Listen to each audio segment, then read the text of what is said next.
እኛ ኢትዮጵያን የገነባናት የሰራናት ካለኛ መኖር እንዳትችል ነው። አዲስ አበባ ነገሌ እኮ እየተቆጣጠራት ነው እየወሰዳት ነው። እና ተደራጁ፣ ግቡ፣ ታጠቁ፣ ተዋጉ። አዲስ አበባ ላይ ያልሰራ አይበላም። ከዚህ በፊት ነበር ይበላ ነበር፣ አሁን ግን አይበላም። የአዲስ አበባ ከንቲባነት ቦታን ማን ያዘው? ምን ይሰራል አይደለም፣ ማን ያዘው? ማንነቱ ላይ ይሄዳል። ኢትዮጵያ መሬት ውስጥ ውድመቱም ኪሳራውም ህይወት መጥፋት ደም መፋሰሱም አዲስ አበባ ውስጥ ተጀምሮ ያልቃል። የኢስት አፍሪካውም የሆርን አፍሪካውም አንከር ስቴት ሆና የወጣችው አዲስ አበባ ነች። ስለዚህ አዲስ አበባ መጥፋት ከቻለች ካይሮ ትለማለች ማለት ነው። አዲስ አበባ ድምፅ አልባ ለቅሶዎችና ጩኸቶች የነበሩባት ከተማ ነች። በህግ ትልቅ ግፍ የተፈጸመባት ከተማ ነበረች። ከ80 ሚሊዮን ዶላር በላይ በእነ አዜብና በመሰሎቿ ሙልጭ ተደርጎ የተበላው በዚህ ሲስተም ነው። ማን ነው ይሄን ፕሮጀክት የበላው ይላል። ገንዘባችንን ባጀታችንን ማተቀራመተው ማን ሰልቅጦ ዋጠው ብሎ ይጠይቃል። አዲስ አበባ ህዝብ ላይ የጫነውን ቀንበር ይበልጡኑ ነው ያከበደበት። አሁን ላይ ያለችውን አዲስ አበባ ስንመለከት ማለትም በልማትና በእድገት ጎዳና ላይ ያለችውን አዲስ አበባ ስንመለከት ላለፉት ጊዜያቶች አዲስ አበባ ለምንድን ነው ያለማችሁ? አዲስ አበባ ጀነሬት የምታደርገው ገንዘብ ቀላል አይደለም። ግን አዲስ አበባ እስተዛሬ ድረስ ያለማችሁ ለምንድን ነው የሚለው ጥያቄ እስተዛሬ ድረስ አዲስ አበባ የምታመጣው ገንዘብ የት ነበር? የአሜሪካዎችን ሲቲ ባንኮች ያጨናነቀው የአዲስ አበባ ገንዘብ አይደለም ወይ? ከአዲስ አበባ የተዘረፈ ሀብት አይደለም ወይ? በውጪ በዱባይ በአሜሪካ ባንኮች ላይ ሲያጋሳ የሚውል አካውንት ያለው የአዲስ አበባ ሀብት እኮ ነው። አዲስ አበባ ሳሰራ ቀርታ አይደለም። አዲስ አበባ ሀብታታ አይደለም፣ ወረታታ አይደለም ህዝቡ። ለምሳሌ እኔ አዲስ አበባ ልጅ ነኝ። በየጊዜው የተወሰደ ግብር በስማችን የተወሰደ የውጪ ሀገራቶች የባንኮች እዳ ገና የኛ ትውልድ ከፍሎ አይጨርሰውም። ህወሓት ግን በነበረው ሲስተም ከፍተኛ ብድር ተበድሯል ከተማዋን ለማልማት። እነዛ ብድሮች ምን ላይ ዋሉ? አንድ ፕሮጀክት እስቲ ለምሳሌ እናንሳ። የአዲስ አበባ ቀላል ባቡርን እናንሳ። ባቡር እጅግ ወሳኝ ነው። በየትኛውም ሀገር ኢኮኖሚ ላይ የጀርባ አጥንት የሚባለው ባቡር ነው። ባቡሩ ግን የተሰራበት መንገድ እንዲህ ነበር ወይ? ማስተር ፕላን የለውም፣ መሞዳሞድ ነበር። ምክንያቱም አንደኛ የከተማዋ እድገትን ታሳቢ ተደርጎ የተሰራ አይደለም። መርካቶ ላይ ተመልከተው ለምሳሌ ባቡሩ እጅግ የሰው ብዛት ያለበት ቦታ ላይ ባቡሩ መሬት ወርዶ ነው የሚሄደው። ይባስ መጨናነቅ። ይርጋኤል አካባቢ ጋር ተመልከታት። እጅግ ቀጭን የሆነች መተላለፊያ ነው ያለችው። ሰው እንደ ጎርፍ ነው የሚያልፈው። ይህ ማለት መሬት ላይ ያለውን ሀቅ ታሳቢ የተደረገ የባቡር ዝርጋታ አልነበረም ማለት ነው። ምን አይነት ቦታ ላይ መሬት ውስጥ፣ ምን አይነት ቦታ ላይ ከላይ፣ ምን አይነት ቦታ ላይ ደግሞ ፎቅ ላይ ሆኖ መሄድ እንዳለበት አልተወሰነም። በአቦ ሰጠኝ ነው የተሰራው። የአዲስ አበባ ቀላል ባቡሩን ብንመለከት ወክ ብታደርግ ትቀድመዋለህ። ይህ ማለት የይምሰል የይድረስ ይድረስ ነው። አዲስ አበባ እንደምናቃት በየጊዜው የህዝብ ቁጥሯ ይጨምራል። የሚወለደው አለ። ከክልል ከተሞች ደግሞ ወደ አዲስ አበባ የሚመጣ ደግሞ ኃይል አለ። ምክንያቱም በየትኛውም ሀገር ውስጥ ብትመለከት ትልልቅ ከተሞች ሲለሙ ወደ ከተማ ፍልሰት አለ። የመክታት እንቅስቃሴ ቢኖርም መሰረተ ልማቱን ወደ ክልል ከተሞች የማዳረስ ሂደት ቢኖርም ግን አለ። የትም ሀገር ላይ አለ። አዲስ አበባ ያላትን የመጪ እድገት አቅም የታሰበ አይደለም የተሰራው ስራ። 2 ቅጥልጥል ባቡሮች ናቸው ያሉት። ሰፊ የህዝብ ፍላጎት አለ፣ ዲማንድ አለ። ግን ያለው እጅግ አጭር ነው። ግን የተበደርነው ትልቅ የባቡር መሰረተ ልማትን ማስፈር የሚችል ነው። በዛ ላይ ባቡሩ ከሚሰራው የሚቆመው ይበልጣል። ከቆሙት ውስጥ የሚሰሩት በጣት የሚቆጠሩ ናቸው። ከስተስ ውስጥም ደግሞ በመለዋወጫ እጥረት ሰፊ ዋጋ ተከፍሏል። በኢንጂነሪንግ ስህተት ሰፊ ዋጋ ተከፍሏል። ስለዚህ እነዚህ ባቡሮች በሀገር ስም ተበድረው እስካሁን ድረስ እዳቸው ተከፍሎ የማያልቅ የሆነው ሁን ተብሎ ነው። ፕሮጀክቶቹ በመሞዳሞድ የተበሉ ናቸው እንጂ እውነት ለአዲስ አበባ ያሰበ ፕሮጀክት ቢሆን ኑሮ አንደርግራውንድ ሰርቶት የመጪውን ዘመን ትውልድ ታሳቢ የትራፊክ ፍሰት ባማከለ መንገድ መገንባት ይችል ነበር፣ ግን አይደለም። ለዛ ነው ሰፊ የሆነ የትራንስፖርት እጥረት፣ ረጃጅም ሰልፎች የምንመለከተው። አዲስ አበባ እስተዛሬ ልትለማ ያልቻለችው አዲስ አበባን በጠሉ ኃይሎች ስለተመራች ነው። በነገራችን ላይ ከምንም ነገር በላይ የሚከፋው በሚጠላ ሰው መመራት ነው። አዲስ አበባ ይሄ ነው ጣፋንተዋ። ምክንያቱም እነሱ ትግራይ ሪፐብሊክን እንገነባለን ሀገር እንሆናለን ያሉ ናቸው። ከላይ ሻቢያ ከታች ኢትዮጵያ ስትሆንባቸው የሳንዱች ፖለቲካ ሲሆንባቸው ነው አዲስ አበባ ላይ የመጡት። ስለዚህ ሁሉም ዘርፎ የራሱን ሀብት መቀራመት ላይ ነበር የቆየው። አዲስ አበባ ስለ አዲስ አበባ ያሰበ አልነበረም። የቀለበት መንገድን ማንሳት እንችላለን። የቀለበት መንገድ ተሰራ። ፕሮጀክቱ ፕላኑ አለቀ ወይ? አላለቀም። ለምን አላለቀም? አላማው እንዲያልቅ አይደለም፣ ግን በፕሮጀክቱ ስም የሚወጣ ባጀት ግን አልቋል። ስለዚህ አዲስ አበባ እጅግ አስከፊ ዋጋ የከፈለች ነች። ገንዘቧ የተበዘበዘ ነው። ልጆቿ የተሰደዱባት ነች። የአዲስ አበባ ልጆች የባህር ሲሳይን የሆኑት ይሄ ሁሉ በምን መጣ? የነበረው ስርዓት ልጆቹን የአውሮፓና የአሜሪካ ግዙፍ ዩኒቨርሲቲዎች ነው የሚያስተምረው። የአዲስ አበባ ወጣት ግን የተሰጠው አማራጭ አደገኛ ቦዘኔ የሚል። የአዲስ አበባ ወጣት ሁለተኛ አማራጭ የተሰጠው አደንዛዥ ዕፅ እንዲጠቀም ነው። ቢራ ፋብሪካን የከፈቱለት ኢንዱስትሪ ዞን አይደለም የከፈቱለት እንዳሁን። ስለዚህ ትውልድን የማምከን ስራ ተሰርቷል። አዲስ አበባ ያገኘችው ገንዘብ ሲስተማቲካል በሆነ መንገድ ተበዝብዟል። የአዲስ አበባ ሀብትን አንድ ሁለት ብለን ብናሰላ እነማን ጥያቄ ምልክት ውስጥ እንደሚገቡ ይታወቃል። ለዛ ነው አዲስ አበባ ልትለማ ያልቻለችው። አዲስ አበባ እጅግ ትልቅ ተስፈኛ ከተማ ነች። እነሱ በአማራና በኦሮሚያ ያሉትን ኃይሎች አዲስ አበባ ላይ እንዲያፈጡ፣ እነሱ ደግሞ ከስር ሆነው ሊመዘብሩ፣ ይሄ ነው ስትራቴጂው። እና አዲስ አበባ ልትለማ ያልቻለችው ሁነኝ ተብሎ ነው። ፕሮጀክት ይታቀዳል፣ እዚህም እዛም የመሰረተ ድንጋይ ይጠፈጠፋል። መሰረተ ልማቶቹ ቢሰበሰቡ እንኳን አንድ መንገድ ይሰራሉ። የዚህን ያክል አስቀያሚ ግፍ የተፈጸመባት ከተማ ነች። ለዛ ነው አዲስ አበባ ልትለማ ያልቻለችው። በአዲስ አበባ ውስጥ እንግዲህ በተለያዩ ጊዜያቶች የልማት ስራዎች ይሰሩ ነበር። አሁንም የልማት ስራ እየተሰራ ነው። ከአዲስ አበባ የልማት ስራዎች ጀርባ ያለው ሴራ ምንድን ነው? እውነት ነው። አዲስ አበባ በምትለማበት ሂደት ላይ ሰፊ ኢኮኖሚካል አሻጥሮች ነበሩ። በሁለት ከፍለን እንመልከተው።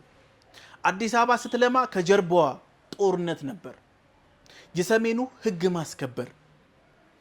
ይሄንን ፍልሚያ ባለበት ሰዓት ነው አዲስ አበባ የተገነባችው። ይሄን ያክል ለውጥ የተመለከት ነው። አዲስ አበባ በሰላማዊ አየር ላይ ብትቀመጥ ምን ያክል ልትለማ እንደምትችል እሙን ነው። ምክንያቱም በጦርነት ውስጥ ተኮኖ እዚህም እዛም የሚለኮሱ ልፊያዎችን ጭምር ባሉበት ነው አዲስ አበባ እንደዚህ አይነት ለውጥ ማስመዝገብ የቻለችው። ስለዚህ አዲስ አበባ ስትለማ ከኋላ ያለው አሻጥር ኢኮኖሚውን የመሻማት ነው። ምክንያቱም እያንዳንዱ ጥይት፣ እያንዳንዱ ተተኳሽ በዶላር ነው የሚመጣው። ቅርብ ጊዜ ነው ኢትዮጵያ በራሷ አቅም ማምረት የጀመረችው። ከዛ በፊት በግዢ ነበር። ስለዚህ ልማቱ እንዳይፋጠን ነው ከኋላ ጦርነቶች ሲቀጣጠሉ የነበሩት። የአዲስ አበባን የመልማት ሂደት የመጎተት ነው። ይህ ነው የመጀመሪያው ዓላማ። ሁለተኛው ዓላማ አዲስ አበባ ከኋላዋ የነበረው አሻጥር ልማቷ ላይ ይህ ነበረ። አንደኛ የአዲስ አበባ ለውጦች በሚከናወኑበት ሰዓት ላይ ሁነኝ ብለው በቦታው ላይ የሌሉ ሰዎች እንዳሉ አስመስለው መሬት የመቀራመት ስራዎች ነበሩ። የመሬት ቅርመታው ግን የጀመረው አሁን አይደለም። ኢትዮጵያ ውስጥ የንጉሱ ስርዓት አልፈው ወታደራዊ ስርዓት ሲመጣ፣ ወታደራዊ ስርዓት አብቅቶ ህወሓት ሲመጣ፣ ከህወሓት አሁን የብልጽግና ጊዜ ሲመጣ በእያንዳንዱ ትራንዚሽን ላይ ህገወጥ ወረራዎች ነበሩ። እነዚህ የከተማውን ዳርዳርና መሃል ቦታዎች ላይ ሁነኝ ተብለው ታቅደው በመናበብ ብዙ መሬቶች ተወረዋል። ስለዚህ የአዲስ አበባ ልማት ሲከናወን ከጀርባ የነበረው ሴራ እነዚህን በህገወጥ መንገድ የተያዙትን ቦታዎች ህጋዊ ለማድረግ የተካሄዱ ሴራዎች ብዙ ነበሩ። ለዛ ነው ከፍተኛ ጩኸት ሲነሳ የነበረው። ለዛ ነው ከፍተኛ ጫና ሲኖር የነበረው። ይህ ነው ከአዲስ አበባ ልማት ጀርባ የነበረው ሴራዎች። በአዲስ አበባ ውስጥ የተለያየ የእርዳታ ፖለቲካ እንሰማለን። የአዲስ አበባ ውስጥ ያለው የእርዳታ ፖለቲካ ምንድን ነው? የአዲስ አበባ የእርዳታ ፖለቲካን ስንመለከት አንደኛውና ዋነኛው ይህ ነው። ለቅሶ ይሸጣል። የኢትዮጵያ እንባ ሲቸበቸብ የነበረ ነው። ምክንያቱም አዲስ አበባ ደሳሳ ቤቶች፣ ድህነቶቹ፣ እያንዳንዱ ችግሮች ለብዙሃን ንግድ ናቸው። እነሱን በምስል በቪዲዮ እየተቀረጸ እርዳታ ይለመንበት ነበር። ስለዚህ ነቃ ያለ ከተማ ሲመጣ፣ ለውጥ ሲመጣ፣ የሚታይ የሚዳሰስ ነጮች ራሱ የሚገረሙበት ሳናበድራቸው እንዴት ሰሩት ያሉት ልማት ሲመጣ ያ እርዳታ ይቆማል። የእርዳታው ፖለቲካው ይመክናል። ምክንያቱም ይህን ያክል የተራቡ ሰዎች አሉ፣ ይህንን ያክል የተቸገሩ ሰዎች አሉ በሚል ብዙ ድርጅቶች በቀድሞ ስርዓት ሰዎች ሁነኝ ተብለው ተደራጅተዋል። ስለዚህ እነዚህ የህወሓትና የኢህአዴግ ሰዎች መለመኛ ነበር ህዝቡን ያደረጉት። አንደኛው ከትልልቅ ባንኮች፣ የረድኤት ድርጅቶች ከፍተኛ ፈሰስ ይከናወን ነበር። መኒ ላውንደሪ ጭምር የተሰራበት ነበር። የአዲስ አበባ ህዝብ ግን አሁን ላይ የፈለገ ቢቸገር የምገባ ማዕከሎች አሉ፣ በየቦታው መመገብ ይችላል። በፊት ግን ይሄንን እንደ ቢዝነስ ይዘው ህዝቡን ሳይመግቡ አቅመ ደካሞችን እጅ አጠሮችን ሳይረዱ ነበር ገንዘቡን ለግል ጥቅማቸው የሚያውሉት። ለዛ ነው የእርዳታ ፖለቲካው ስለቀረ ነው ከፍተኛ ጫና ሙቀት እየተመለከትን ያለ ነው። ስለዚህ ያደገ ከተማ ራሱን በራሱ ማስተዳደር የሚችል ከተማ ሰው ተኮር አካሄድ ከተጀመረ የነሱ ቢዝነስ ይቆማል። ስለዚህ እነዚህ የረድኤት ድርጅቶች ታርጋ ይዘው የሚንቀሳቀሱ አካላቶች ብዙ ቢዝነስ ነው ያጡት፣ ብዙ መዋዕለ ንዋይ ነው ያጡት። ብዙ ነገሮችን እናረጋለን በሚል ፕሮሚስ በመግባት ህዝቡን በማሳመን ከውጭ የሚሰበሰብ በአዲስ አበባ ስም እርዳታ ነው የቀረው። በመዝገበ ቃላት ላይ የነበረ የድህነት ማሳያ ኢትዮጵያ፣ አዲስ አበባ ነበሩ። አሁን ይህ ነው የቆመው። አሁን ይህ ነው ሙሉ በሙሉ የተቋረጠው። ስለዚህ እነዚህ አካላቶች በለማ ከተማ ላይ ምንድን ነው የሚለምኑት? ስለዚህ መነገጃቸው ስለቆመ ነው። የእርዳታ ፖለቲክሱ ስላበቃ ነው። አንደኛው ጩኸቱ ቅድም ስታነሳልኝ ነበረ ህወሓት በአዲስ አበባ ውስጥ የጥፋት ሴራዎችን ሲሰራ ነበረ ብለሃል። ህወሓት በአዲስ አበባ ውስጥ የቀበረው ቦምብ ወይም ደግሞ ያስቀመጠው የጥፋት ሴራ ምንድን ነው? እውነት ነው። ህወሓት የፌዴራል መንግስቱን በኃይልና በሴራ ከተቆጣጠረ በኋላ ሰፊ ቦምቦችን ቀብሯል። ታይም ቦምቦች ናቸው። እኔ ባይሳካልኝ በአማራና በኦሮሞ መካከል የሰራው ትርክት የግጭት ማዕከል ይሆናል። ስለዚህ ህወሓት ሁል ጊዜ ምንድነው የሚፈልገው? አንተምተው እያለ በረድ ሲል ደግሞ አንዱን ቆስቆስ እያደረገ ነው የኖረበት። ስለዚህ ይሄ ታይም ቦምብ እጅግ ብዙ ነው። አዲስ አበባን ለማጨራረስ እጅግ ብዙ ቦምቦችን ጠምዷል። አንደኛው እገሌ አዲስ አበባን ከተቆጣጠረ ለማንነትን ለኑሮህ ያሰጋሃል፣ ያጠፋሃል የሚል ስለንቦናዊ ስራ ሰርቶበታል። አንደኛው።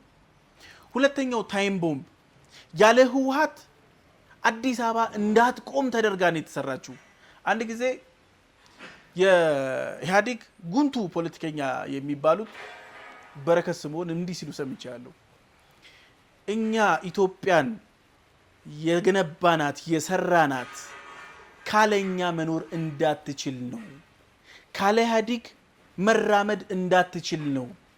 ይህ ማለት እያንዳንዱ ተቋም ላይ የተሰነቀረው እያንዳንዱ ስትራክቸር ላይ የተሰነቀረው ታይም ቦምብ ነው። ለምሳሌ ትንሽ ለውጥ ሲመጣ እንቅስቃሴ ሲመጣ ኢኮኖሚው ከታች ወደ ላይ ያድጋል። የኑሮ ውድነት ከፍ ይላል፣ ኢንፍሌሽን ከፍ ይላል። ምክንያቱም እነሱ ሁነኝ ብለው ኢኮኖሚውን ተቆጣጥረው ስለነበር ነው። ያስመጪ የላኪውን የሸቀጡን የምርቱን ሁሉንም ነገር ይዘውታል። ስለዚህ የተናበበ ሲስተም ስለሆነ ኑሮ ውድነቱን ከፍ ያደርጉታል፣ ጫናውን ከፍ ያደርጉታል፣ የህዝቡ ሮሮን ከፍ ያደርጉታል። ይህ ነው አንደኛው ታይም ቦምብ። ኢኮኖሚውን ይዘውት ስለነበር ነው። አሁን ላይ የምንመለከተው የኑሮ ውድነት ተራ ውድነት አይደለም። ኢንፍሌሽን እንደ ዓለም አቀፍ አለ፣ እንደ ሀገር ይኖራል። እነሱ ደግሞ ሁነኝ ብለው አርቲፊሻል ኢንፍሌሽንን ፈጥረዋል። ይሄ ትልቁ ታይም ቦምብ ነው። ከላይ እስተታች ባሉት ከደህንነቱ እስተ ሲቪል ሰርቫንቱ ድረስ ሁነኝ ብለው ሰዎቻቸውን አስገብተዋል። ሲስተሙን ፍሪዝ እንዲያደርግ እንዳይራመድ ሽባ እንዲሆን የማድረግ ስራ ተሰርቷል። ታይም ቦምብ ነው። ስለዚህ በጥርጣሬ እያንዳንዱ ሰው እንዲተያይ የዘር ፖለቲካ ተሰርቶበታል። የአጥፍቶ ጠፊ ፖለቲካ ተሰርቶበታል። እነዚህ ሁሉ ታይም ቦምቦች በአዲስ አበባ ውስጥ አሉ። በተነካኩ ቁጥር ከፍተኛ ሙቀት የሚፈጥሩት ለዛ ነው። ይሄንን ስርዓት ቀስ በቀስ እየጠፋ ስለሆነ ነው የሚጮህ። ለምሳሌ የምክክር ኮሚሽኑን እናንሳ እንደ ትንሽ ምሳሌ። የአዲስ አበባን ጉዳይ ሲያነሳው ምን ያክል ነው የነደደው? ታይም ቦምቡ ሊጠፋ ሊመክን ስለሆነ እኮ ነው። ምክንያቱም ሁሉም በይገባኛል ስሜት ውስጥ ይሄ መሆን አለበት በሚል ስሜት ውስጥ የሚዋዥቅ ሆነ ስለ ልማት ሳይሆን ስለ ይገባኛል ስሜት ውስጥ ነው የሚቆየው። ስለዚህ ይሄ ታይም ቦምብ እንዳይጠፋ ነው ከፍተኛ ርብርብ ሲደረግ የነበረው። ይሄ ከመከነ ህወሓት ለአንዴና ለመጨረሻ ጊዜ ያበቃል ማለት ነው። የአዲስ አበባ ህልም ያበቃል ማለት ነው። ለዛ ነው ታይም ቦምቦቹን እንዳይመክኑ የመቆጣጠር ስራ የሚሰራው። ለዛ ነው በእያንዳንዱ ሲስተም ውስጥ የዘረጋቸው እንቅስቃሴዎች ህዋሶቹ እንዳይሞቱበት ነው የሚሰራው። በዚህ ልክ ነው። አዲስ አበባ እንግዲህ የስያሜዋ ጉዳይ በርካታ ጥያቄዎችን ያስነሳል፣ በርካታ ውዝግቦችም ይነሳል። የአዲስ አበባ የስያሜ ጉዳይ ለምንድን ነው አወዛጋቢ ሆነው? እውነት ነው። በአዲስ አበባ በስሟ ላይ የሚነሳው ጥያቄ ሁለት ናቸው። አንደኛው በረራ ይላል፣ አንደኛው ደግሞ ፊንፊኔ ይላል። አሁን ደግሞ የምንጠቀመው አዲስ አበባ የሚል ነው። የጥያቄ የስሟ ጉዳይ ላይ በሰፊው ይህን ያክል መራገብ የተፈለገው የመጀመሪያው እነዚህ ሁለት ኃይሎች ላይ በአማራና በኦሮሚያ መካከል ያሉ ኃይሎች ላይ ተጽዕኖ ለመፍጠር ነው። ስሙ ይህን ያክል አጨቃጫቂ ሊሆን የቻለው በስሙ የተነሳ እገሌ የተቆጣጠሩ የዲሞግራፊ ለውጥ ተከናወነ ለማስባል ነው። ስለዚህ ያ ስም ይህን ያክል ደም አፋሳሽ ለ3 ሰዓት ለ4 ሰዓት በቲክቶክም በዩቲዩብም ላይቭ ተቀምጠው ችግር ሲመሰርቱ የሚውሉት የምክክር ኮሚሽኑን ስራ የቲክቶክ ኮሚሽን እስተመባል ድረስ የደረሱት በዚህ ነው። የስሙ ስያሜ እንደ ቀላል የሚታይ ነገር ነው፣ ግን አይደለም። ምክንያቱም ስም በወጣ ቁጥር እገሌ ተቆጣጠረው የሚባለውን ፖለቲካ ይጠቀሙበታል። በነገራችን ላይ የአዲስ አበባ ስያሜ በራሱ ለነዚህ ኃይሎች ትልቅ ግብአት ነው። የመጀመሪያው ግብአት ምንድን ነው የሚለውን እንመልከት። አዲስ አበባ የገሌቱን የሚለው እንቅስቃሴ ላይ እገሌ በሰፊው አዲስ አበባን ተቆጣጥሮታል ከተባለ ስትራቴጂካል በሆነ መንገድ ይዞታል የሚል ነገሮች በሰፊው ይነሳሉ። ያ ማለት ለምሳሌ የአማራው ምን ይጠቀምበታል መሰለ? አዲስ አበባን አጣን፣ ስለዚህ የታጣቂ እጥረት አለበት፣ በዚች አኩራፊዎችን ሰብስበው ትጥቁን ለማደራጀት ነው። በኦሮሚያም ያለው ይህን ራሱን የሚደግሙ። ስለዚህ አዲስ አበባን ማዕከል የተደረገ ትርክት ስለተዘራባቸው ያለባቸውን የወታደር እጥረት ለማሟላት የሚደረግ ነው። ዋና ከተማዋን አጣን ተገፋን የማለት ነው። የጋራ ከተማዋን የግል የማድረግ እንቅስቃሴን ስለሚያመክንባቸው ነው። አዲስ አበባ ነገሌ እኮ እየተቆጣጠራት ነው፣ እየወሰዳት ነው እና ተደራጁ፣ ግቡ፣ ታጠቁ፣ ተዋጉ። ወታደር መሰብሰቢያ ስትራቴጂ ነው። አሁን በትግራይ ላይ የምንመለከተው ወጣቶችን አፈሳ ይህ ነው። እኛ ዘርፈን አፍሰን ያስቀመጥነውን አዲስ አበባ ላይ ፎቆቻችንን ሊበሉ ነው፣ የህዝብ ሊሆኑ ነው። ከህዝብ የዘረፍነው ወደ ህዝብ ሊመለስ ነው። ስለዚህ በንጹሃን ደም ስጋና አጥንት ለማስመለስ የሚደረግ ሩጫ ነው። እዚህ ጋር በረከት እንደው አንድ ጥያቄ ላክልልህ። አዲስ አበባ ስትራቴጂ በሆነ መንገድ በኦሮሚያ እየተወረረች ነው። በኦሮሚያ ያለው ተወረናል፣ ኢኮኖሚውንም ይዘውታል። በአማራ በኩል ያሉትንም ደግሞ ስልጣኑንም ኢኮኖሚውንም ጠቅለው ይዘውታል። በሰፊው ይነሳል። ግን ስትራቴጂክ የሚባለው መንገድ ምንድን ነው? አዲስ አበባ የጋራ ከተማ ነው። አዲስ አበባ ላይ ያልሰራ አይበላም። ከዚህ በፊት ነበር ይበላ ነበር፣ አሁን ግን አይበላም። ስለዚህ ስትራቴጂክ በሆነ መንገድ ተወሯል ሲባል ምን ማለት ነው? አሃ የሚደናገረውን የመብላት ነው። የሚደናገረው እዚህ መሀል ላይ ማን ነው? የመጀመሪያው ዲያስፖራው ነው።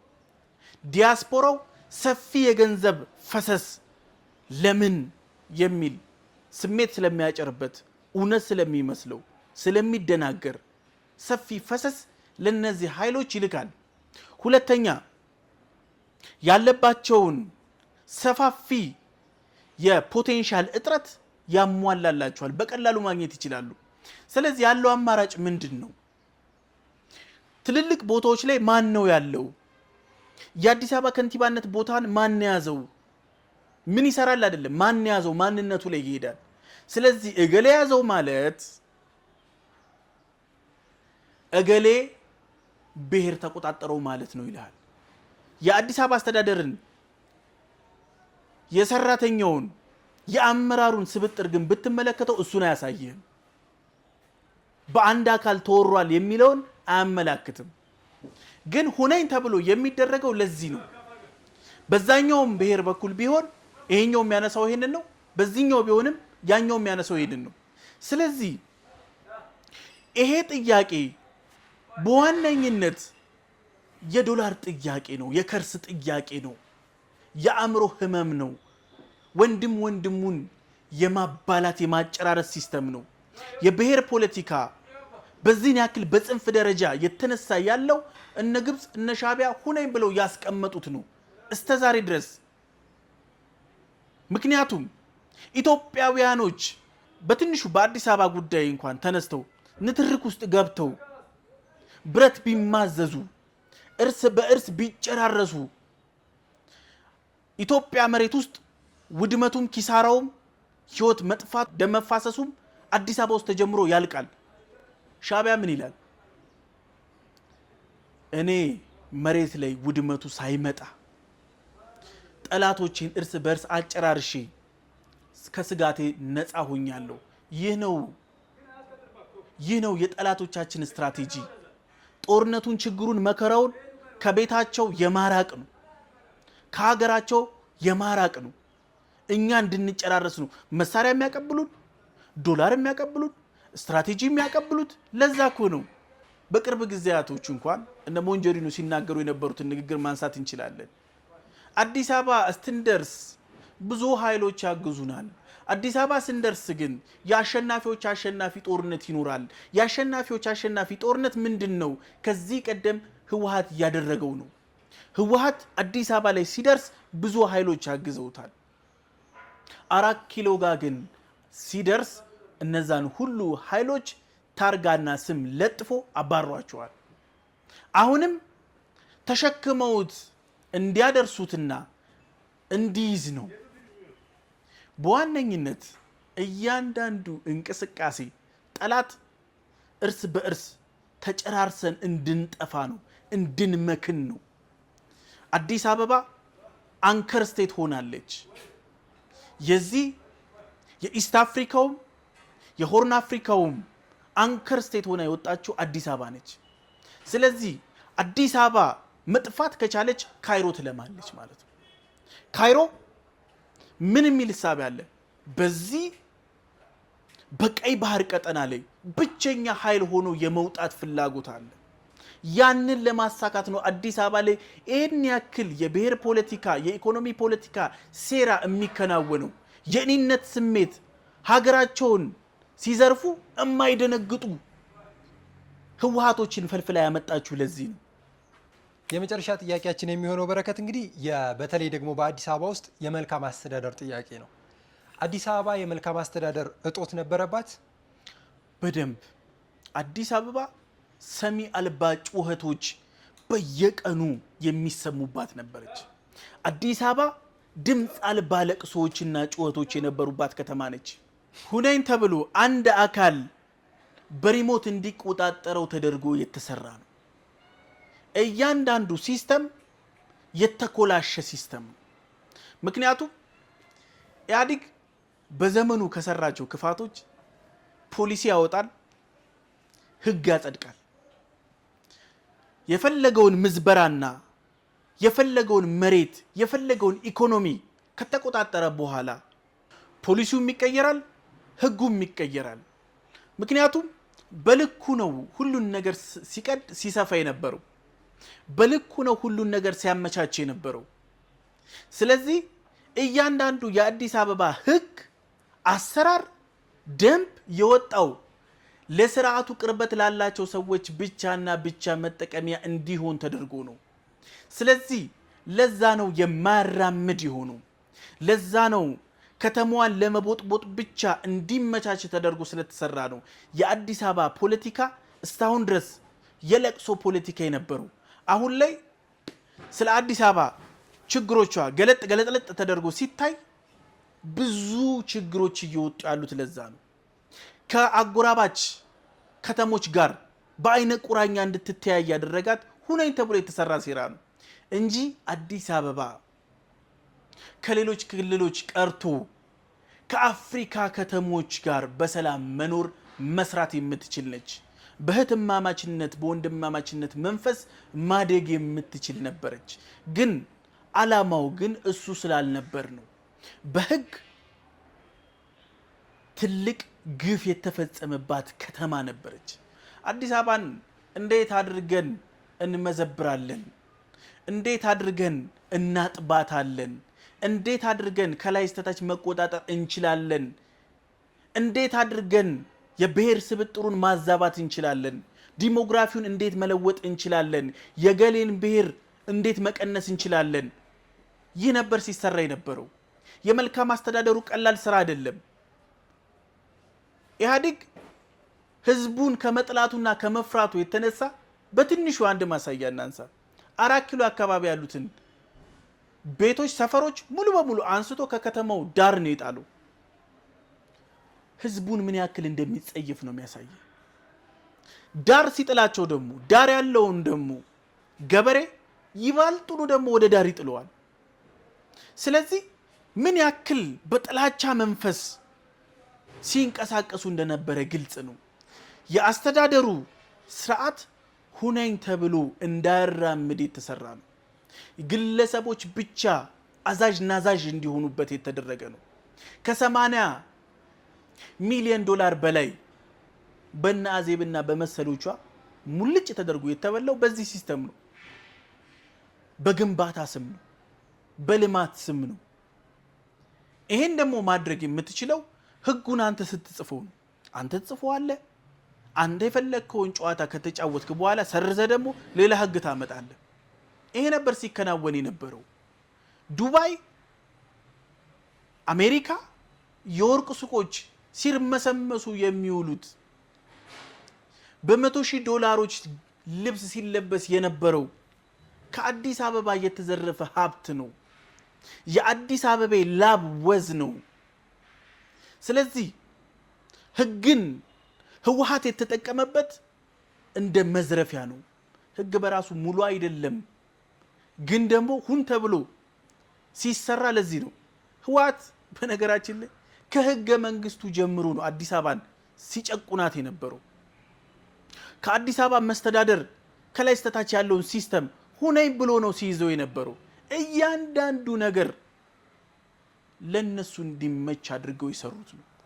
እያንዳንዱ ጩኸት ተፈላጊ ነው። የተረጋጋ ማህበረሰብ መብቱን ይጠይቃል። ለምን ይላል? ማን ነው ይሄን ፕሮጀክት የበላው ይላል። ገንዘባችንን ባጀታችንን ማተቀራመተው ማን ሰልቅጦ ዋጠው ብሎ ይጠይቃል።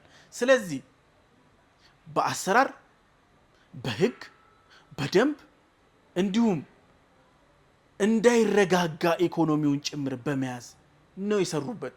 ከምርጫ 97 በኋላ ኢህአዴግ አዲስ አበባ ህዝብ ላይ የጫነውን ቀንበር ይበልጡኑ ነው ያከበደበት። በፊት ስለ ዲሞክራሲ ጠየቀ። ምርጫ 97 ብዙ የአዲስ አበባ ልጆች አልቀውበታል፣ ብዙ መከራ ታይቶበታል፣ ብዙ እስር ታይቶበታል፣ ብዙሃን ተሰውረዋል። ስለዚህ የአዲስ አበባ ህዝብ ይሄን ጥያቄ የጠየቀው ጭነቱን በደንብ ስላልጨመርንበት ነው። በዚህ የተነሳ የአዲስ አበባ ህዝብ ከኢኮኖሚ ማነቆ ጀምሮ እጅግ በተጠና መንገድ እንዲደቅ፣ እንዲቆረቁስ፣ እንዲኮሰምን ተደርጎ የተሰራበት ነው።